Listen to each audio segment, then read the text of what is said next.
नमस्कार दोस्तों, आपका हमारे इस चैनल पे स्वागत है। दोस्तों, आज हम बात करने वाले हैं एक ऐसे जवान की जो मरने के बाद भी सरहद पर अपने देश की रक्षा करते हैं। माफ़ कीजिएगा दोस्तों, मैं यहाँ पे मरने शब्द का प्रयोग इसलिए कर रहा हूँ क्योंकि इनके नाम के पीछे शहीद नहीं लगाया जाता है। मुझे पता है ये बात सुनकर आपको हैरानी हो रही होगी, लेकिन दोस्तों उनके नाम में शहीद क्यों नहीं लगाया जाता है ये आपको आगे पता चल जाएगा। और दोस्तों ये बात मैं अपने पास से कोई बना के या फिर झूठ-मूठ का आपको नहीं बता रहा हूँ। ये कोई कहानी नहीं है, बल्कि ये पूरी की पूरी हकीकत है।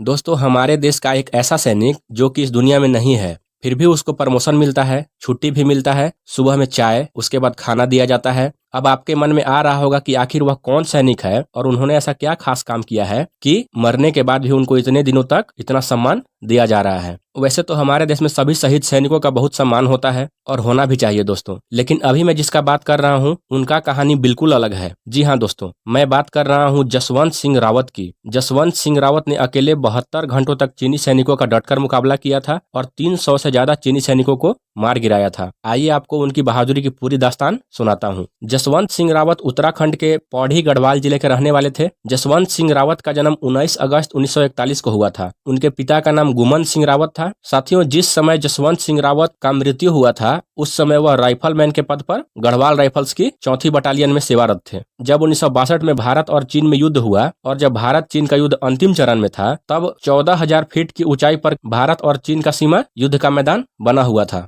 दोस्तों, यह जो इलाका है यह इलाका बहुत ही ठंडा है, जहां बर्फ जमा देने वाली ठंड पड़ती है और यहाँ का रास्ता भी बहुत ही खराब और पथरीला है। आप बस इतना जान लीजिए कि यहाँ जाने भर के नाम से किसी की भी रूह कांप जाती है। लेकिन वैसे जगह पर भी हमारे सैनिक लड़ाई लड़ रहे थे। उस समय चीनी सैनिक भारतीय जमीन पर कब्जा करते हुए आगे बढ़ रहा था और हिमालय को पार करके उस समय चीनी सैनिक अरुणाचल प्रदेश के तवांग से भी आगे तक पहुंच गया था। भारतीय सैनिक भी चीनी सैनिकों का डटकर मुकाबला कर रहे थे। चीनी सैनिक से भारतीय थल सेना की गढ़वाल राइफल्स लोहा ले रही थी। गढ़वाल राइफल्स जसवंत सिंह रावत की बटालियन थी। लेकिन जब बीच में ही संसाधनों की कमी और जवानों की कमी के कारण बटालियन को वापस बुला लिया गया, तो उस समय जसवंत सिंह रावत ने वहीं रहकर चीनी सैनिकों का मुकाबला करने का फैसला किया था। दोस्तों, वहाँ के स्थानीय लोगों की बात माने तो रावत ने अरुणाचल प्रदेश की मोनपा जनजाति की 2 लड़कियों नूरा और सेला, इन 2 लड़कियों की मदद से फायरिंग ग्राउंड बनाया था और 3 जगहों पर मशीन गन और टैंक रखा था। उन्होंने चीनी सैनिकों को भ्रम में रखने के लिए ऐसा किया था ताकि चीनी सैनिक समझे कि भारतीय सेना बड़ी संख्या में वहाँ पे मौजूद है और वे 3 जगह से हमला करते थे। जसवंत सिंह रावत नूरा और सेला की मदद से तीनों जगह पे जा जाकर दुश्मन पर हमला करते थे और उनके इस हमले में बड़ी संख्या में चीनी सैनिक मारे भी गए। और इस तरह जसवंत सिंह रावत 3 दिनों तक चीनी सैनिकों से लड़ते रहे और उनको चकमा देते रहे। लेकिन दुर्भाग्य से उनको राशन की आपूर्ति करने वाला जो शख्स था उसको चीनी सैनिकों ने पकड़ लिया और उन्होंने उसको पकड़कर जसवंत सिंह रावत के बारे में सारी जानकारी निकलवा ली। और जैसे ही उनको जसवंत सिंह रावत के बारे में जानकारी मिली, तो इसके बाद चीनी सैनिकों ने 17 नवंबर 1962 को चारों तरफ से जसवंत सिंह रावत को घेर लिया और उन पर हमला किया। चीनी सैनिकों की इस हमले में सेला मारी गई और नूरा को चीनी सैनिकों ने जिंदा पकड़ लिया। लेकिन दोस्तों, जब जसवंत सिंह को एहसास हो गया कि अब उनको पकड़ लिया जाएगा, तो उन्होंने खुद को एक गोली मार लिया था। कहा जाता है कि उसके बाद चीनी सैनिकों ने जसवंत सिंह रावत का सिर काट लिया और सिर को काटकर अपने साथ ले गए। और जब युद्ध समाप्त हुआ तो उन्होंने जसवंत सिंह रावत के सिर को वापस कर दिया था। कुछ लोगों का यह भी कहना है कि उन्होंने खुद को गोली नहीं मारी थी, बल्कि चीनी सैनिकों ने उन्हें पकड़ लिया था और उनको फांसी दे दिया था, उसके बाद उनका सिर काट दिया था। दोस्तों, जसवंत सिंह रावत की बहादुरी से चीनी सैनिक भी बहुत प्रभावित हुई थी। इसीलिए चीनी सैनिकों ने जसवंत सिंह रावत की पीतल की बनी हुई प्रतिमा इंडिया को भेंट किया है। दोस्तों, जसवंत सिंह रावत जिस चौकी पर आखिरी लड़ाई लड़े थे उसका नाम अब जसवंतगढ़ रख दिया गया है और वहाँ उनकी याद में एक मंदिर भी बनाया गया है। मंदिर में उनसे जुड़ी हुई सभी चीजों को सुरक्षित रखा गया है और 5 सैनिकों को उनके कमरे की देखभाल के लिए लगाया गया है। वे 5 सैनिक रात को जसवंत सिंह रावत का बिस्तर लगाते हैं, उनका वर्दी प्रेस करते हैं, उनके जूतों को पॉलिश करते हैं और सुबह 4:30 बजे जसवंत सिंह रावत को बेड टी भी दिया जाता है और 9 बजे नाश्ता दिया जाता है और शाम में 7 बजे उनके कमरे में खाना रख दिया जाता है। उनके मृत्यु होने के बाद भी उनको प्रमोशन मिलता है। जसवंत सिंह रावत राइफलमैन से प्रमोशन पाकर मेजर जनरल बन गए हैं। उनकी ओर से उनके घर के लोग छुट्टी का आवेदन देते हैं और छुट्टी मिलने पर सेना के जवान पूरे सैन्य सम्मान के साथ उनके चित्र को उनके पैतृक गांव में ले जाते हैं। छुट्टी समाप्त होने पर उनके चित्र को वापस जसवंतगढ़ ले जाया जाता है। दोस्तों, उनके नाम के आगे शहीद नहीं लगाया जाता है। जैसा कि मैंने आपको पहले ही बताया था कि उनके नाम में शहीद नहीं लगाया जाता है, तो उनके नाम में शहीद नहीं लगाया जाता है क्योंकि ऐसा माना जाता है कि वह आज भी ड्यूटी करते हैं। सेना के जवानों का मानना है कि जसवंत सिंह की आत्मा चौकी की रक्षा करती है। उन लोगों का कहना है कि वह भारतीय सैनिकों का मार्गदर्शन भी करते हैं और अगर कोई सैनिक ड्यूटी के दौरान सो जाता है तो वह उनको नींद से जगा देते हैं। दोस्तों, देश के जाबाज सैनिक जसवंत सिंह रावत के जीवन पर फिल्म भी बनाई गई है जिसका नाम है 72 hours martyr who never died. तो दोस्तों ये थी हमारे देश के जाबाज सैनिक जसवंत सिंह रावत की कहानी। अगर आपको यह वीडियो पसंद आया तो हमारे चैनल को सब्सक्राइब कीजिए, हमारे वीडियो को लाइक कीजिए और इस वीडियो को ज्यादा से ज्यादा शेयर कीजिए ताकि हमारे देश के वीर जवान जसवंत सिंह रावत के बारे में सबको पता चल पाए। आपसे फिर मिलते हैं एक नए वीडियो में, तब तक के लिए